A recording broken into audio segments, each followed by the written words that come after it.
So this is why so many people have fallen between the gaps, if you will. We we as Christians say, "Come on, come to church," and so they'll come, and all they get, and this sounds bad to say, but all they get is a sermon. See, that sounds bad, doesn't it? What do you mean? That's all they get is a sermon. Well, they need that sermon, but what they need, you know what else they need? They need somebody like you to walk alongside them. Hello?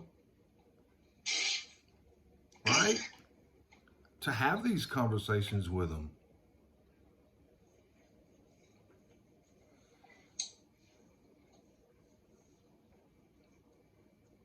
They need to be at church. They need to be in community. They need to be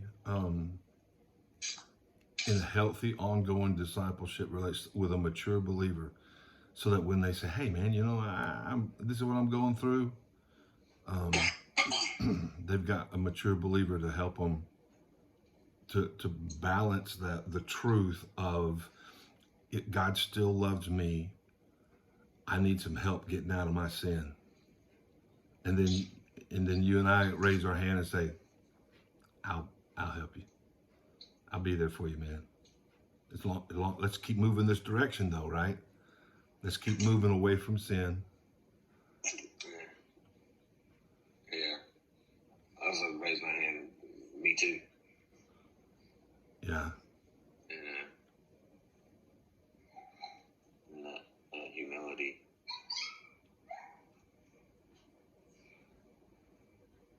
And you know, another sign of someone who, to me, is, I hate to use the phrase "to me," but another sign um, of a person who's born again, I say most likely born again. I mean, it's an act of God to have compassion and empathy for somebody, and move them in the direction of God. You can be a lost person and have compassion and empathy on somebody, but for a born again person, right, we're going to have that compassion and empathy for where they are and what they're going through, and we're going to help them move in the direction of following God. We're going to point them to God and walk with them as they battle through the struggles of sin.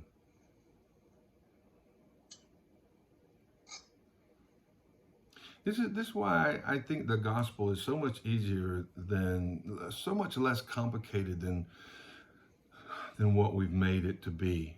I mean, love your neighbor, love God, and love your neighbor. I just think God likes that. I'm loving God and I'm loving my neighbor. Man, you do that, you're doing the will of God. Love God, love your neighbor, point him to Jesus, help him get there. And man, that's straight up the will of God right there.